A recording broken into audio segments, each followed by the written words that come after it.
Welcome to मेंटोरा classes. आज हम पढ़ेंगे विजन टेस्ट सीरीज को 66 क्वेश्चन से। लास्ट क्वेश्चन हमने 65 पढ़ा था पिछली क्लास में। आज हम 66 से स्टार्ट करते हैं। क्वेश्चन पूछा है कि राज्य के महान अधिवक्ता के संदर्भ में कथन दिए हैं, उसको क्या करना, सही कौन कौन से कथन हैं। पहला पूछा है उसकी नियुक्ति राज्यपाल द्वारा की जाती है। दूसरा है राज्य के महाधिवक्ता के रूप में नियुक्त होने के लिए उसकी आयु कम से कम 35 वर्ष होनी चाहिए। और तीसरा दिया कि उसके वेतन भत्तों को राज्यपाल द्वारा निर्धारित किया जाता है। इसमें से कितने कथन हैं जो कि सही है। तो हम सबसे पहले देखते हैं पहले कथन को। पहले कथन को देखेंगे। पहला कथन दिया है कि उसकी नियुक्ति है वो कौन करता है, राज्यपाल द्वारा।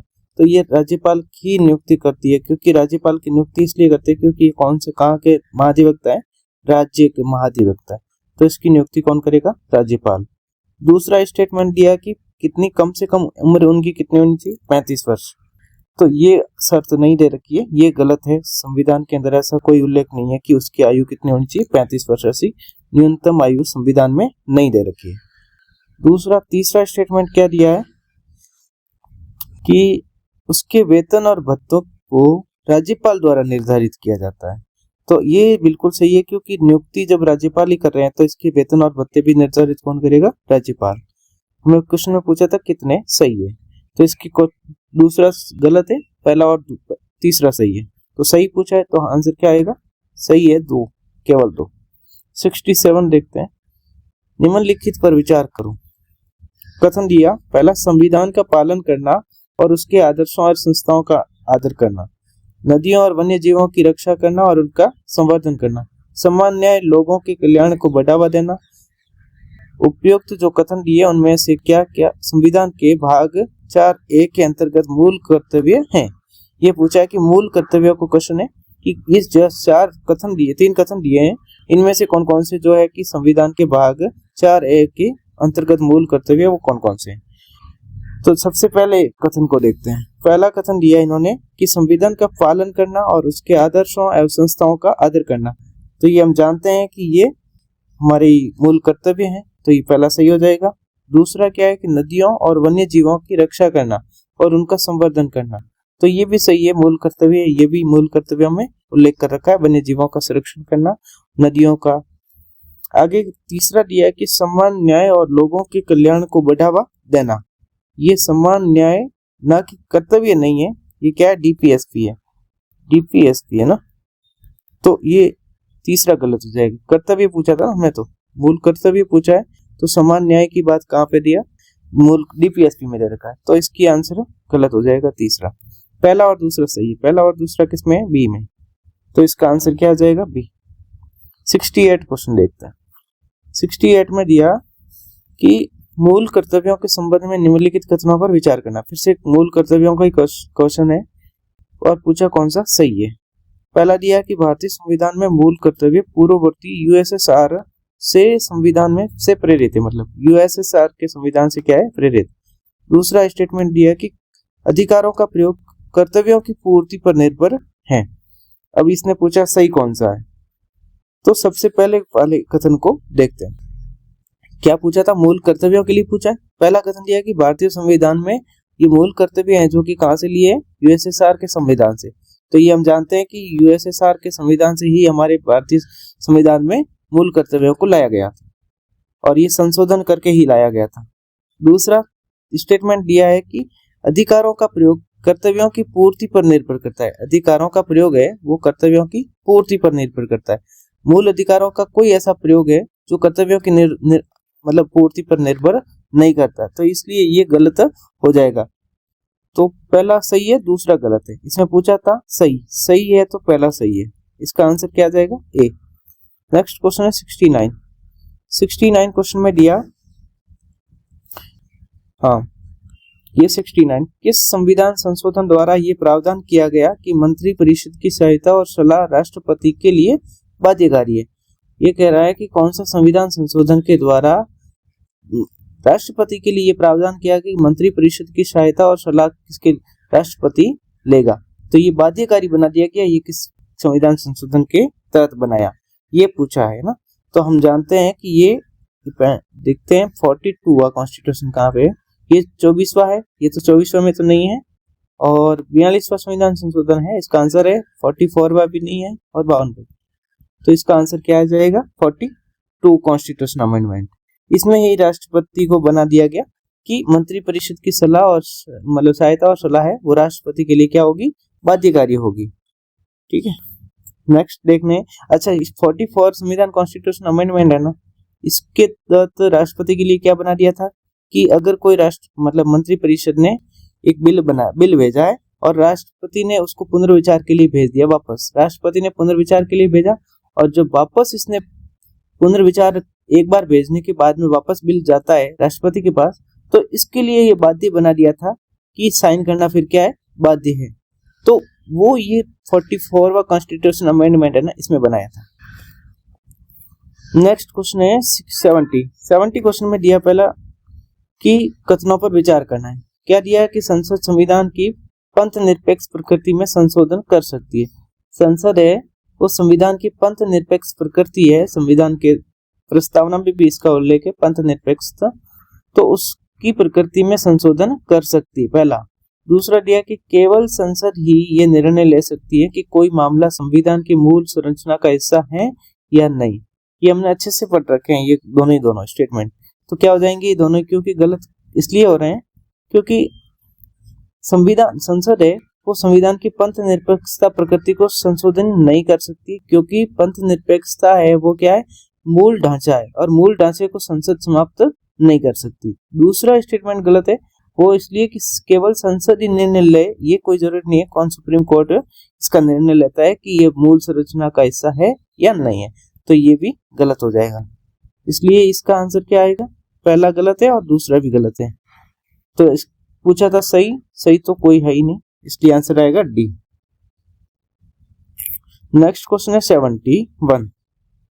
71 में दिया इन्होंने कि निम्नलिखित कथनों पर विचार करो कि भारतीय संविधान का अनुच्छेद 76 है वो भारत के महान्यायवादी पद के हेतु पद का प्रावधान करता है।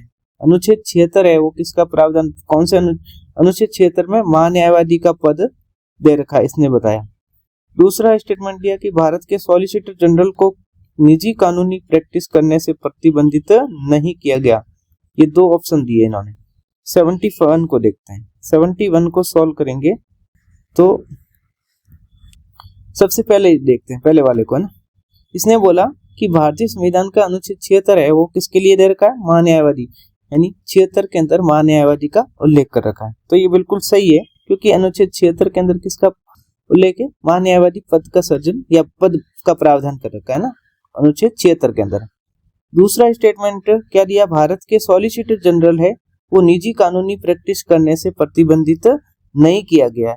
तो मतलब बिल्कुल सही बोला है क्योंकि सॉलिसिटर जनरल को वो भारत का वकील होता है भारत सरकार का, तो वो क्या होता है कि सॉलिसिटर जनरल वो निजी कानून कंपनी है उनके अंदर भी प्रैक्टिस कर सकता है, उसके लिए उसको प्रतिबंधित नहीं किया गया।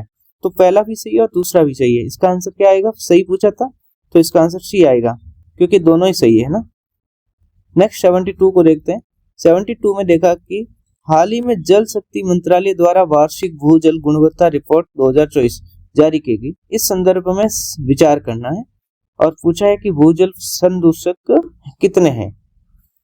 तो इसमें सबसे पहले संदूषक का मतलब है प्रदूषित, मतलब उसका प्रदूषण का कारण।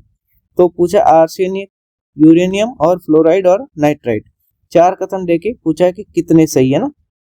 तो सबसे पहले देखते हैं 72 में पहला आर्सेनिक दिया। आर्सेनिक हम जानते हैं कि ये जो कि वार्षिक भूजल रिपोर्ट गुणवत्ता रिपोर्ट है 2024 की, उसमें सब आर्सेनिक है। ये पूछा क्या है, भूजल संदूषक, तो ये क्या है आर्सेनिक, तो संदूषित मतलब दूषित करता है जल को, है ना। दूसरा बोला यूरेनियम, तो यूरेनियम भी क्या करता है, जल को क्या दूषित करेगा। तीसरा फ्लोराइड है वो भी है, और चौथा क्या है नाइट्रेट भी होगा। तो हमारा आंसर क्या आएगा, कितने सही पूछा था ना, तो 4 ही सही है, तो 4 सही है, इसका आंसर मतलब डी आएगा, सभी सही है। नेक्स्ट क्वेश्चन 73 पे देखते हैं। नेक्स्ट क्वेश्चन 73 में बोला कि किसके या किनके लिए संसद द्वारा संविधान संशोधन विधेयक पारित करना आवश्यक नहीं है। ये जो कथन दे रखे हैं उस किसके लिए संविधान संशोधन पारित करना आवश्यक नहीं है। सबसे पहला दिया है कि भारतीय संविधान की 5वीं अनुसूची में संशोधन हेतु और किसी राज्य की सीमा परिवर्तन करने और नए मूल कर्तव्यों को शामिल करने। ऐसा इस तीनों कथन में से कौन सा है जिसके लिए संविधान में संशोधन करना कोई जरूरी नहीं है? तो सबसे पहले को देखते हैं। पहला दिया है कि भारतीय संविधान की 5वीं अनुसूची में कोई संशोधन हेतु कोई संसद संविधान संशोधन विधेयक पारित करेगी या नहीं। तो इसमें नहीं करने की पूछा था, मतलब कौन सा नहीं है, तो ये पहला भी सही है, पहला सही है। 5वीं अनुसूची के में कोई संशोधन हेतु, ये भारतीय संविधान की 5वीं अनुसूची की बात कर रहे हैं, तो ये बिल्कुल सही हो जाएगा। दूसरा स्टेटमेंट दिया किसी राज्य की सीमा में परिवर्तन करने हेतु, तो ये भी सही है कि किसी राज्य की सीमा में परिवर्तन करना है तो उसमें संविधान में संशोधन विधेयक पारित करने की आवश्यकता नहीं होगी। और रही बात तीसरे स्टेटमेंट की, अगर कोई मूल कर्तव्य जोड़ना है तो उसके लिए संशोधन करना पड़ेगा। भारत के संविधान के अंदर अगर कोई मूल कर्तव्य नया जोड़ना है, आप जानते होंगे, तो सबसे पहले 10 मूल कर्तव्यों को ही जोड़ा गया था, फिर बाद में 11वां मूल कर्तव्य जोड़ा, उसके लिए संविधान में संशोधन किया था, 86वां कॉन्स्टिट्यूशन अमेंडमेंट। तो अब जानते हैं कि 86वां कॉन्स्टिट्यूशन अमेंडमेंट करके 11वां मूल कर्तव्य जोड़ा। तो और अगर बार जोड़ना पड़े तो भी उसके लिए भी तो संविधान में क्या करना पड़ेगा, संशोधन। तो ये तो गलत हो जाएगा कि संशोधन की आवश्यकता होगी, और इसने बोला था कि संशोधन की आवश्यकता नहीं होगी। तो पहला है उसमें तो संशोधन की जरूरत नहीं थी, क्योंकि 5वीं अनुसूची में कोई अगर सब्जेक्ट जोड़ना है, कुछ संशोधन करना है, तो उसके लिए संविधान संशोधन विधेयक पारित करने की जरूरत नहीं होगी। और राज्य की सीमा में परिवर्तन करना है तब भी नहीं होगा। मूल कर्तव्य अगर जोड़ना है तो उसके लिए संशोधन पारित करना पड़ेगा, संविधान में संशोधन विधेयक लाना होगा। तो इसका आंसर क्या होगा, पूछा क्या, सही पूछा था ना, तो सही पहला और दूसरा है। पहला और दूसरा कहां पर है, डी में, तो इसका आंसर क्या आएगा, पहला और दूसरा ही सही है। नेक्स्ट क्वेश्चन 74 देखते हैं। 74 में कभी कभी सुर्खियों में रहने वाला पद ब्लू फ्लैग प्रमाणन किससे संबंधित है? ब्लू फ्लैग है वो प्रमाणन किससे संबंधित है? यानी मतलब ये करंट अफेयर का क्वेश्चन है, क्योंकि कभी कभी सुर्खियों में रहने वाला बात करिए ना। तो सबसे पहले को देखते हैं कि इसका आंसर क्या होगा। इसमें डायरेक्ट आंसर ही दिया, क्योंकि ABCD में दिया, तो समुद्र तटों और मरीन क्षेत्रों में स्वच्छता मानकों से है कि ब्लू फ्लैग है, ये किससे संबंधित है? तो ये किससे संबंधित है कि स्वच्छता मानक है ना, उसी से संबंधित है। तो इसका आंसर क्या आएगा, ए। भारत में स्नान घाटों पर अनुपालन हेतु आवश्यक सुरक्षा मानकों से नहीं, सुरक्षा मानकों से इसका कोई मतलब नहीं बनता। नौसैनिक रक्षा खरीदने के लिए आवश्यक तकनीक से कोई मतलब नहीं, नौसेना से तो कोई मतलब ही नहीं इसका।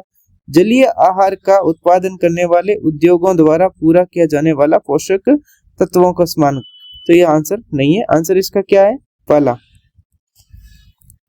75 का दिखा है कि कौन से भारतीय संविधान की मूल संरचना के तत्व माने जाते हैं। बेसिक स्ट्रक्चर की बात कर रहा है।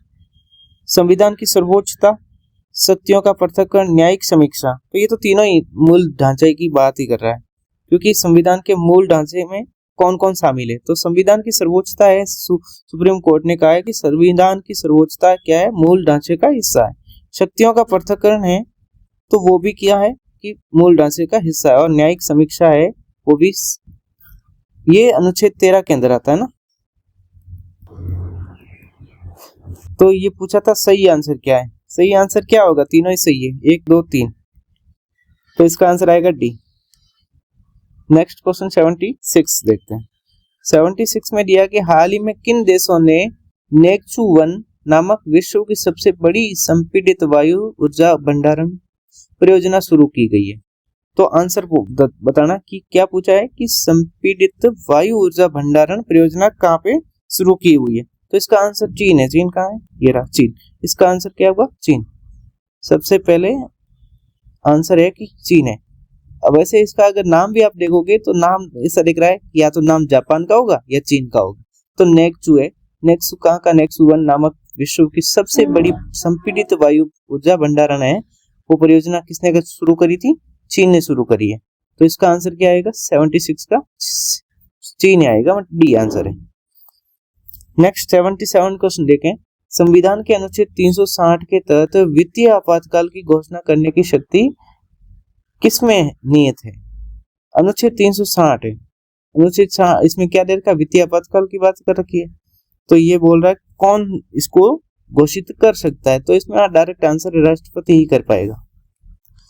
इसका आंसर है राष्ट्रपति। सिंपल क्वेश्चन है। नेक्स्ट आगे बढ़ते हैं। 78 में कहा कि भारतीय संविधान सभा के संदर्भ में राज्य समिति यानी राज्यों से समझौता करने वाली समिति की अध्यक्षता निम्नलिखित में से किसके द्वारा की गई थी?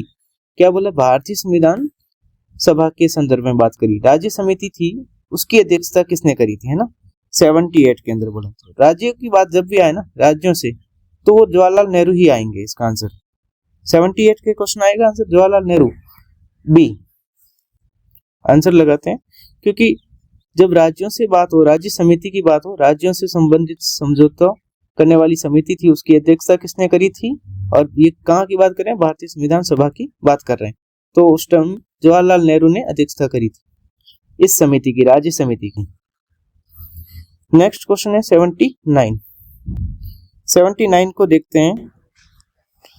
निम्नलिखित में से कौन सा भारत शासन अधिनियम 1935 यानी भारत शासन अधिनियम 1935 की ये बात कर रहा है, तो कौन सा सही होगा? 1935 के अनुदेशों के समान है।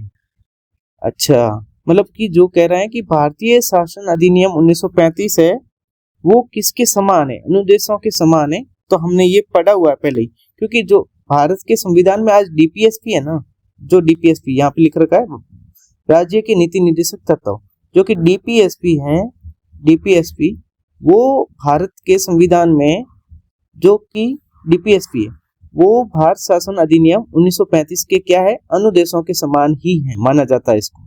तो इसलिए इसका आंसर क्या आ जाएगा? डी आएगा। इसका आंसर डी, क्योंकि भारत शासन अधिनियम 1935 की बात करी थी और उसके क्या पूछा था? अनुदेशों के क्या है? समान। तो ये कौन है? DPSP, DPSP. नेक्स्ट क्वेश्चन देखते हैं 18 नंबर। संयुक्त राज्य लोक सेवा आयोग के संदर्भ में निम्नलिखित कथनों पर विचार करना है। सबसे पहला कथन दिया कि ये संवैधानिक निकाय है, तो ये संवैधानिक निकाय नहीं है, क्योंकि संयुक्त राज्य लोक सेवा आयोग है वो संवैधानिक नहीं है, ये तो कैसा है? सांविधिक निकाय है। दूसरा स्टेटमेंट इन्होंने दिया कि इनके सदस्यों का कार्यकाल होता है, वो कितना बताया? 6 वर्ष और 62 वर्ष की आयु जो भी पहले हो वो। ये बिल्कुल सही है, क्योंकि इनके जो सदस्य हैं उनके कार्यकाल कितना होगा? या तो 6 वर्ष होगा या फिर 62 वर्ष की आयु तक, 62 ईयर। और ये अपनी रिपोर्ट है वो वार्षिक रिपोर्ट राष्ट्रपति को प्रस्तुत करते हैं। अब ये जब किसकी बात करिए कि राष्ट्रपति संयुक्त राष्ट्र लोक सेवा आयोग की सिफारिश, मतलब इसकी वार्षिक रिपोर्ट राष्ट्रपति को करते हैं या राज्यपाल को।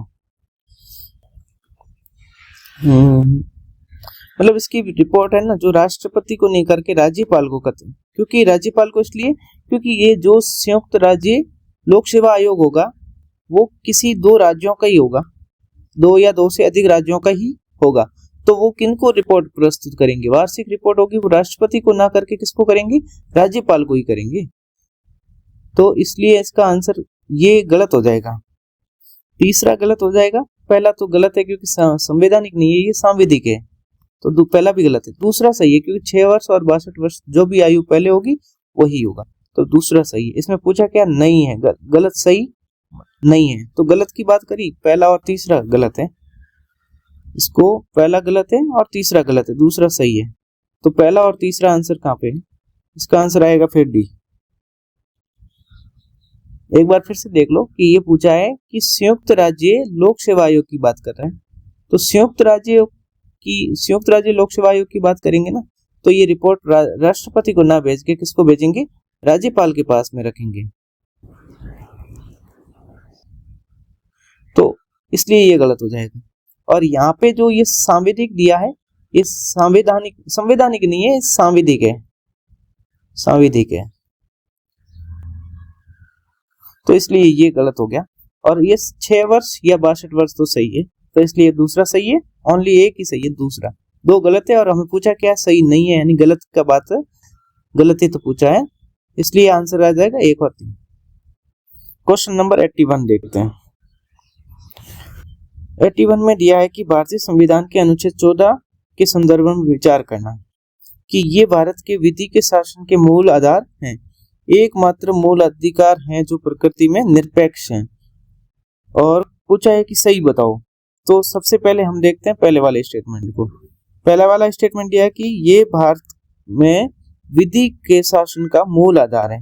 तो ये तो बिल्कुल सही है, क्योंकि इसी में दे रखा है कि कानून के समक्ष समता, विधि के समक्ष समता और विधियों के समान संरक्षण, इसे अनुच्छेद 14 में ही दे रखा है। तो ये पहला सही है। दूसरा दिया कि एकमात्र, वैसे भी ये एक्सट्रीम वर्ड है ना, यहाँ से भी गलत होने की संभावना तो है ही। एकमात्र मूल अधिकार है जो प्रकृति में कैसे निरपेक्ष, जिसपे कोई रेस्ट्रिक्शंस नहीं है, ये बता रहा है।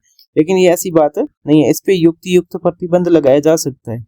तो 51 मतलब ये 81 नंबर क्वेश्चन है, इसका आंसर क्या होगा? ओनली 1 सही होगा, क्योंकि 2 तो गलत है, ओनली 1। क्वेश्चन नंबर 82, आगे क्वेश्चन दिया है कि संविधान सभा के संदर्भ में निम्नलिखित कथनों पर विचार करो। पहला स्टेटमेंट दिया संविधान सभा का गठन माउंटबेटन योजना के तहत किया गया। दूसरा दिया आंग्ल भारतीय समुदाय से कोई भी सदस्य नहीं था। पूछा सही कौन सा है? सबसे पहले देखते हैं पहले वाले कथन को। पहले वाले कथन को देखेंगे तो ये कह रहा है कि माउंटबेटन योजना के तहत में संविधान सभा का गठन किया गया, ये बता रहा है। तो ये गलत है, माउंटबेटन योजना के तहत नहीं किया गया था, ये कैबिनेट मिशन आया था, कैबिनेट बैठक, कैबिनेट मिशन जिसको बोलते हैं योजना, कैबिनेट मिशन योजना कब की है? 1946 के अंदर आए। तो ये इसके तहत में किया गया था। तो इसका आंसर ये तो पहला तो गलत हो जाएगा। दूसरा देखते हैं कि ये कह रहा है कि आंग्ल भारतीय समुदाय में से कोई भी सदस्य नहीं था। तो ये गलत होगा, क्योंकि आंग्ल भारतीय व्यक्ति भी थे उसमें। कौन था? एक फ्रैंक एंथनी था ना, फ्रैंक एंथनी, इसको आप जानते होंगे। तो फ्रैंक एंथनी को क्या बनाया गया था? उपाध्यक्ष बनाया गया था ना, फ्रैंक एंथनी। तो ये व्यक्ति था, तो ये कैसा था कि आंग्ल भारतीय व्यक्ति था, और इसने बोला कि कोई नहीं था, तो इसलिए ये गलत हो जाएगा। तो इसका पहला और दूसरा दोनों ही गलत है। और पूछा सही है, तो सही तो एक भी नहीं है, इसका आंसर डी आएगा। फिर 83 में देखते हैं कि निम्नलिखित में से किसके द्वारा संसद नई अखिल भारतीय सेवाओं के सर्जन का उपबंध करती है? कि नई अखिल भारतीय सेवाओं का सर्जन करने का उपबंध कहां पर करती है ना, कौन करता है? तो सबसे पहले 83 वाला क्वेश्चन में पहला स्टेटमेंट देखते हैं कि लोकसभा में साधारण बहुमत से पारित साधारण कानून, राज्यसभा में उपस्थित और मत देने वाले सदस्यों में से कम 2/3 सदस्यों द्वारा समर्थित संकल्प, और प्रधानमंत्री की सलाह पर राष्ट्रपति के अनुदेश, अनुच्छेद 368 के अंतर्गत संविधान सभा में संशोधन। तो ये देखो, आप देखते होंगे, जानते होंगे मतलब कि तो राज्यसभा ही ये काम कर सकती है। अगर कोई नई अखिल भारतीय सेवाओं में कोई संसद के द्वारा नई अखिल भारतीय सेवा का सर्जन करना है, जो भी वर्तमान में है उसके अलावा कोई नई सेवा सर्जन करनी है, तो कौन करेगा? राज्यसभा में विशेष बहुमत के द्वारा ही इसको क्या किया जा सकता है? सर्जित। तो विशेष बहुमत क्या होता है? उपस्थित और मत देने वाले सदस्यों में से कम 2/3 सदस्य अगर उसका समर्थन कर दे संकल्प का या विधेयक का, तो वो विधेयक पास हो जाएगा। तो यही कर सकता है, ऑप्शन ए आंसर चाहिए। तो लोकसभा में साधारण विधेयक, तो साधारण से तो होगा ही नहीं, और लोकसभा नहीं कर सकती इसका काम। दूसरा, प्रधानमंत्री की सलाह, बिल्कुल नहीं, प्रधानमंत्री की सलाह पे काम नहीं होगा। अनुच्छेद 368 में संशोधन की बात कर रहा है, वो भी नहीं। तो आंसर इसका भी आएगा। 84 देखते हैं। 84 में दिया निम्नलिखित कथनों पर विचार करना। वायसरॉय को भारतीय ब्रिटिश ताज का प्रत्यक्ष प्रतिनिधित्व बनाया गया और इसने भारत के राज्य सचिव के पद का सर्जन किया। निदेशक मंडल और नियंत्रण बोर्ड को समाप्त कर दिया गया।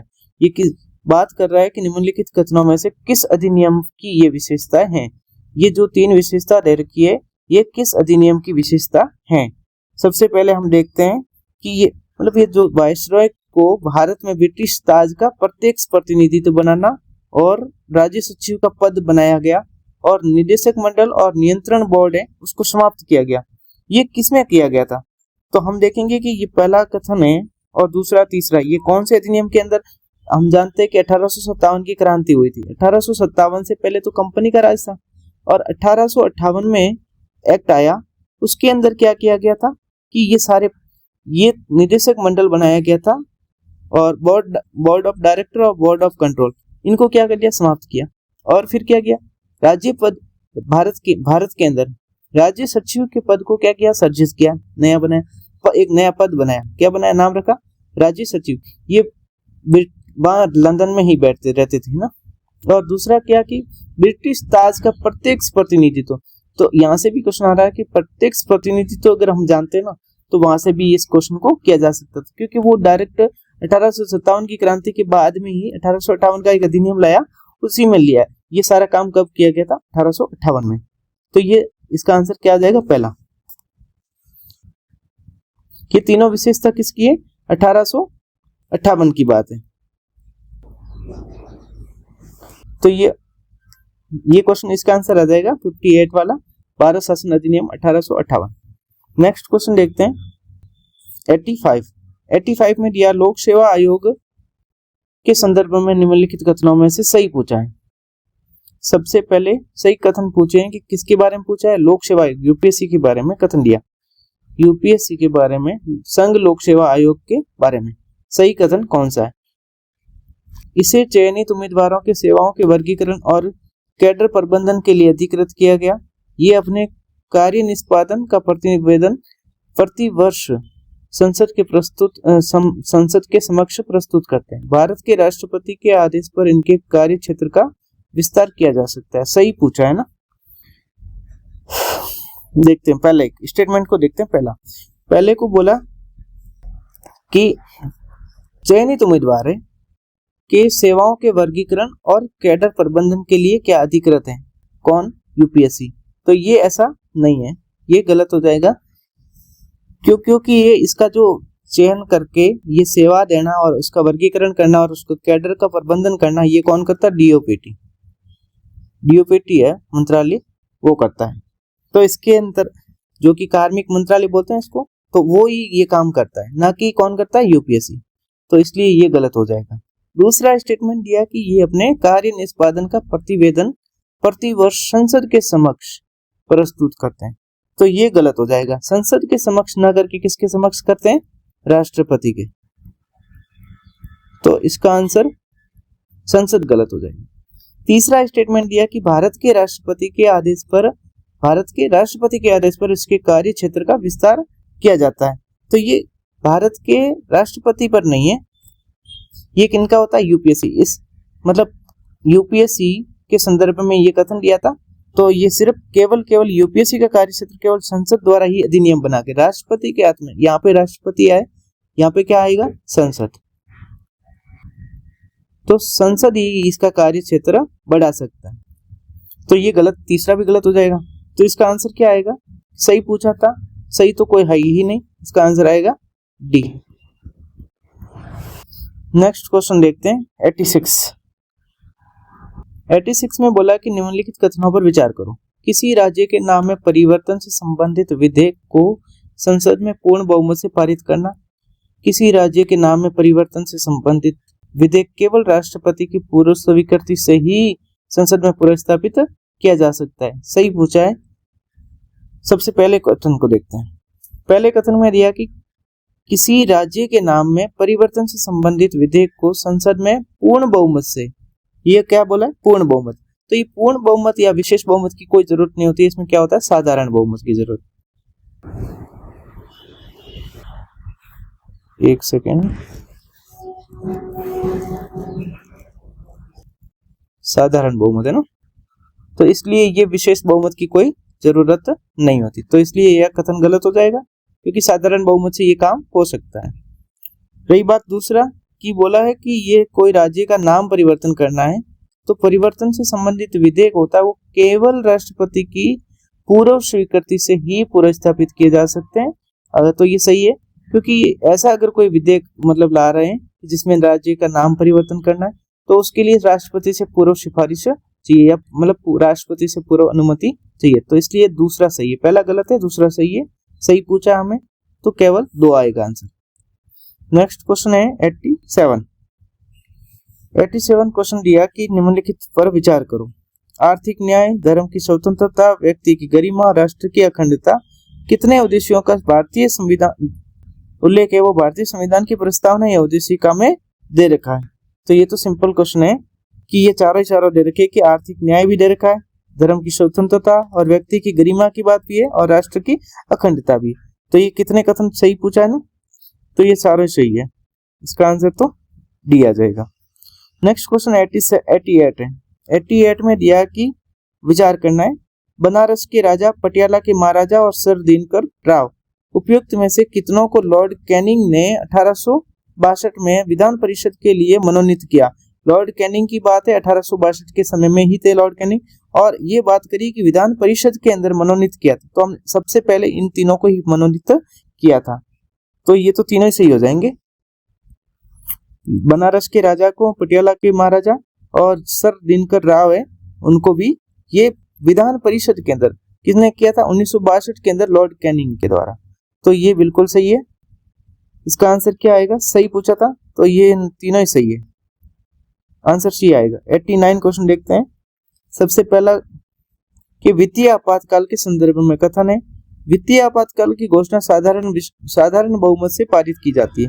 वित्तीय आपातकाल की घोषणा दोनों सदनों के विशेष बहुमत से वापस लिया जा सकता है। वित्तीय आपातकाल की घोषणा केवल एक बार 1951 में वित्तीय आपातकाल संकट के दौरान की गई थी। कौन सा सही है ना। तो अब तीनों कथन को देखते हैं। पहला कथन पूछा क्या है इन्होंने कि वित्तीय आपातकाल की घोषणा कैसे करते हैं, साधारण बहुमत से। तो ये बिल्कुल सही है, क्योंकि साधारण बहुमत से ही इसकी, अगर कोई वित्तीय आपातकाल अगर लगाना है देश में तो कैसा साधारण बहुमत लाया जाएगा और वित्तीय आपातकाल को लगाया जा सकता है। और दूसरी बात की कि वित्तीय आपातकाल अगर लगा रखा है घोषणा को दोनों सदनों के विशेष बहुमत से वापस लिया जाता है, तो ये बिल्कुल ही गलत है। विशेष बहुमत की जरूरत है ना साधारण बहुमत की। इसके लिए किसकी जरूरत होगी, राष्ट्रपति की। तो ये गलत होगा, इसमें किसकी जरूरत होगी, राष्ट्रपति की। राष्ट्रपति अपने वापस ले सकते हैं, इसलिए ये गलत हो जाएगा। तीसरा दिया कि वित्तीय आपातकाल की घोषणा है केवल एक बार, कोई एक बार ना कोई दो बार, एक बार भी इसमें हमारे भारत के अंदर वित्तीय संकट कभी, मतलब वित्तीय आपातकाल कभी नहीं लगाया गया।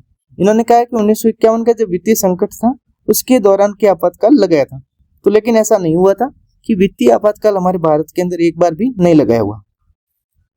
तो ये तीसरा गलत हो जाएगा। तो पूछा हमें क्या है कि कौन सा सही है, सही तो केवल एक ही है, इसका आंसर क्या आएगा, केवल एक।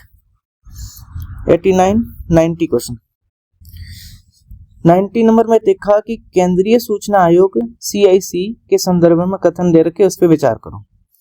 सबसे पहला बोला कि इनमें से एक प्रमुख सूचना आयुक्त और 10 से अनधिक सूचना आयुक्त होते हैं।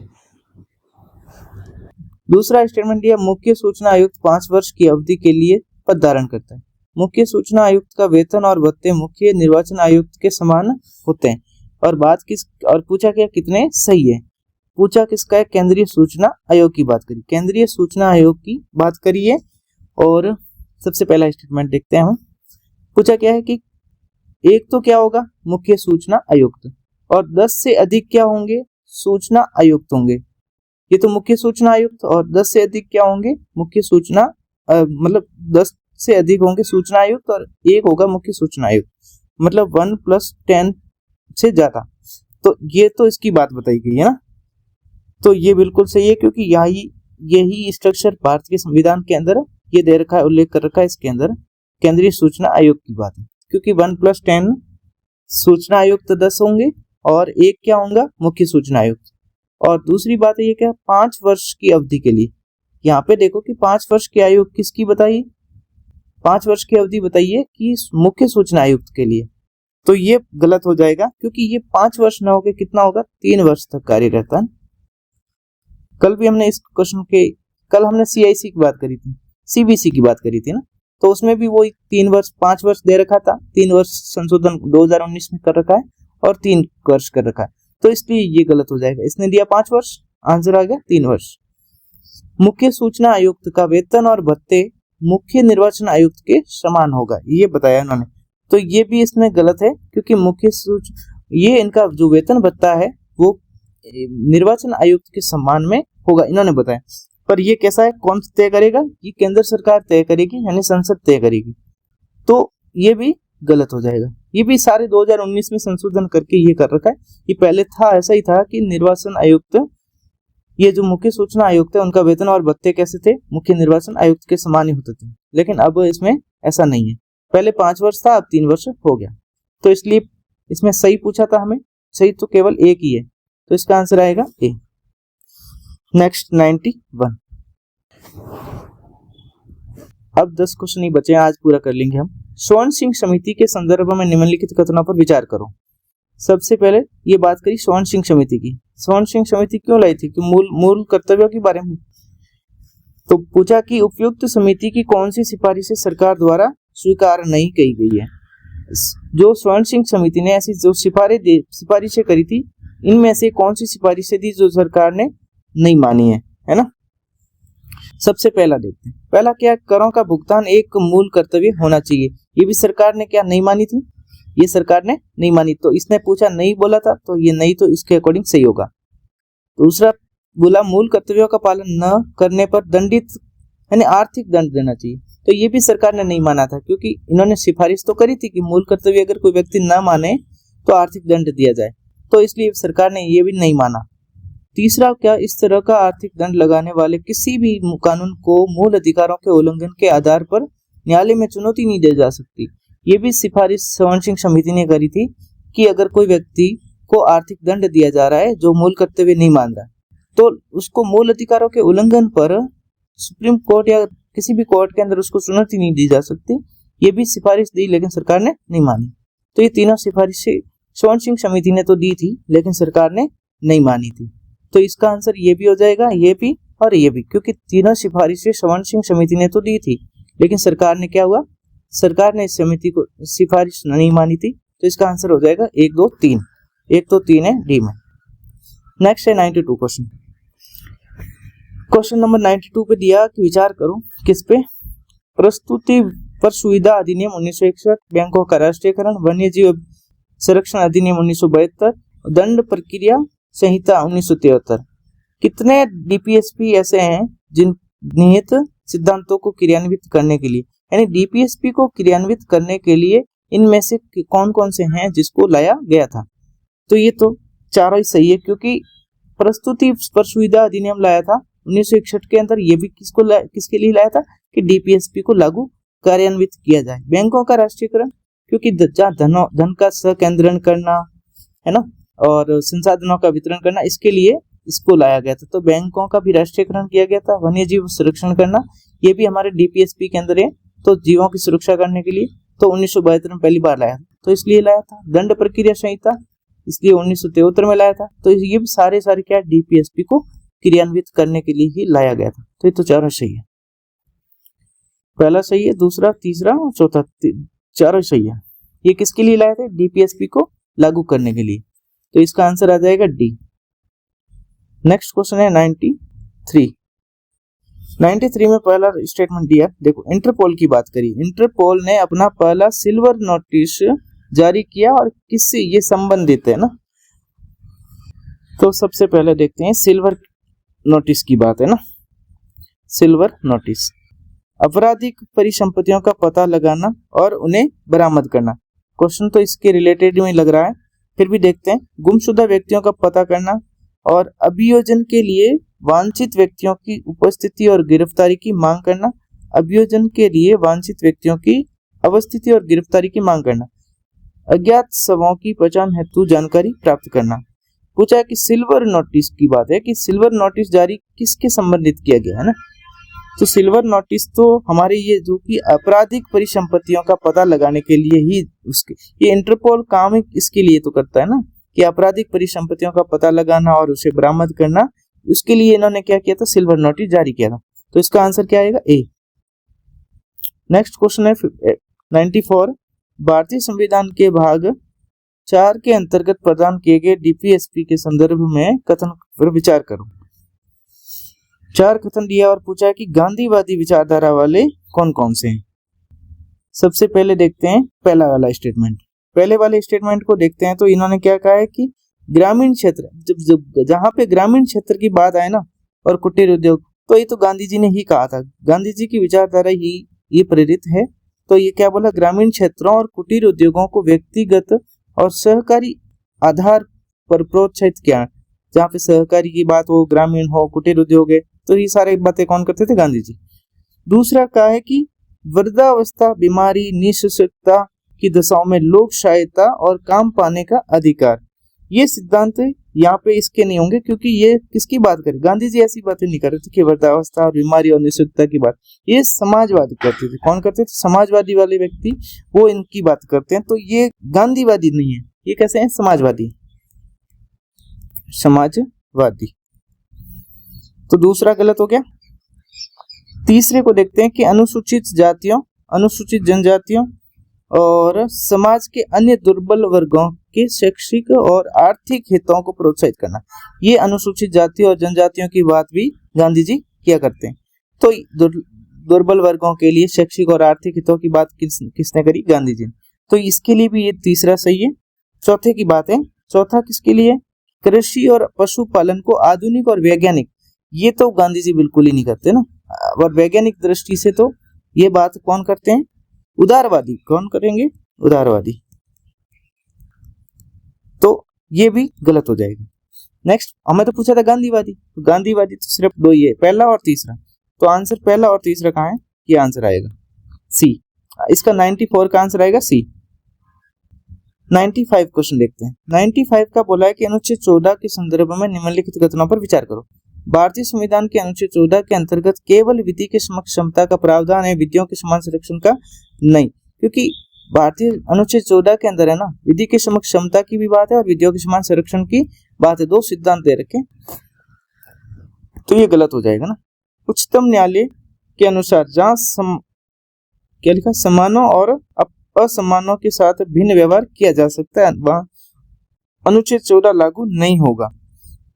ये बात कौन कर रहा है, कि उच्चतम न्यायालय ने कहा है, कि उच्चतम न्यायालय सुप्रीम कोर्ट कह रहा है कि जहां सम्मान और असमानों के साथ की भिन्नता की व्यवहार की बात आए तो अनुच्छेद 14 लागू नहीं होंगे। ये बिल्कुल सुप्रीम कोर्ट ने सही बात करी है, क्योंकि जहां समान व्यक्ति और असमान व्यक्ति के साथ समान व्यवहार नहीं किया जा सकता, इसलिए ये क्या होगा, अनुच्छेद 14 वहां पे लागू नहीं होगा, ये सुप्रीम कोर्ट ने कहा था। तो ये बिल्कुल सही है और पहला गलत है। इसको लगाते हैं कि अनुच्छेद 14 की बात है, ठीक है। तो कह रहा है कि ये केवल विधि के समक्ष क्षमता की बात कर रहा है, विधियों के समान संरक्षण की नहीं। तो इसलिए ये गलत होगा, क्योंकि ये दोनों की बात कर रहा है, ये दोनों की बात करता है। पहला गलत हो गया। और उच्चतम न्यायालय ने ये बात कहा कि सम्मानों के साथ में और असमान, एक सम्मान व्यक्ति है, एक असमान व्यक्ति, दोनों के साथ में अलग अलग व्यवहार किया जाएगा, तो वहां पे अनुच्छेद 14 लागू नहीं होगा। ये सही बात है, सुप्रीम कोर्ट ने कहा था। तो इसका आंसर सही पूछा है ना, तो केवल दो सही है। नेक्स्ट क्वेश्चन है 95 पे। 96 देखते हैं।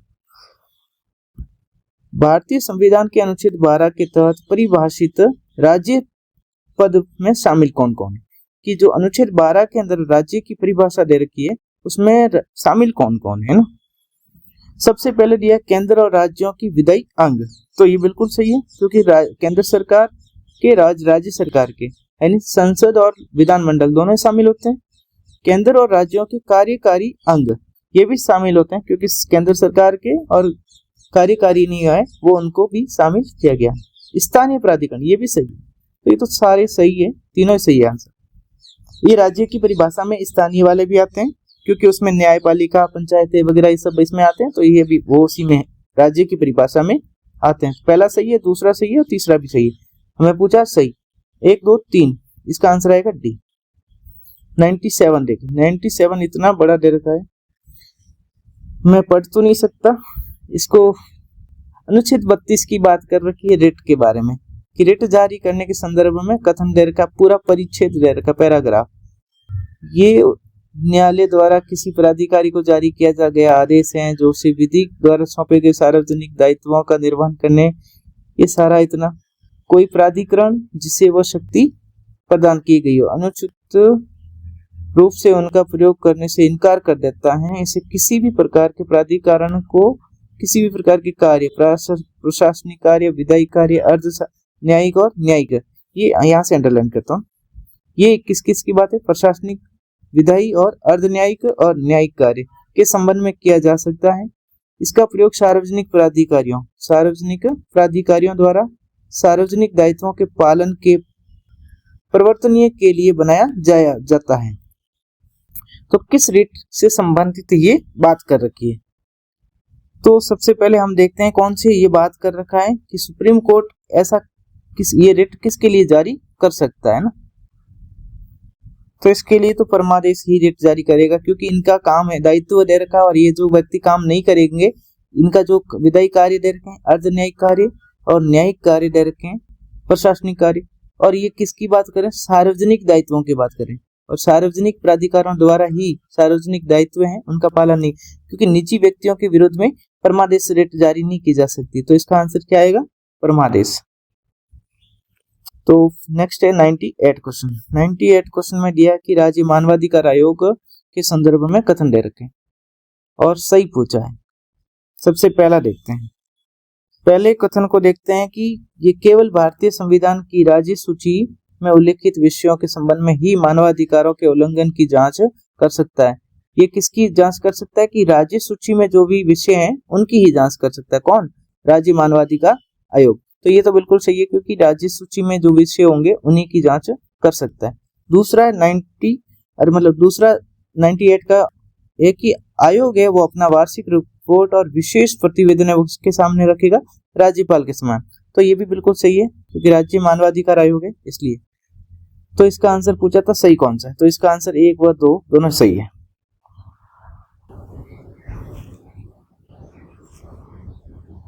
नेक्स्ट क्वेश्चन कौन सा है? 99।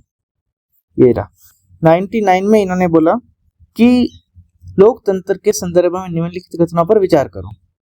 सबसे पहले दिया इन्होंने कि लोकतंत्र राजनीतिक समता के मूल सिद्धांत पर आधारित है, और लोकतंत्र में सरकार विधियों और विनियमों द्वारा सीमित नहीं होती।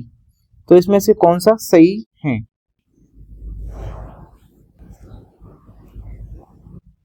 इसका आंसर क्या आएगा कि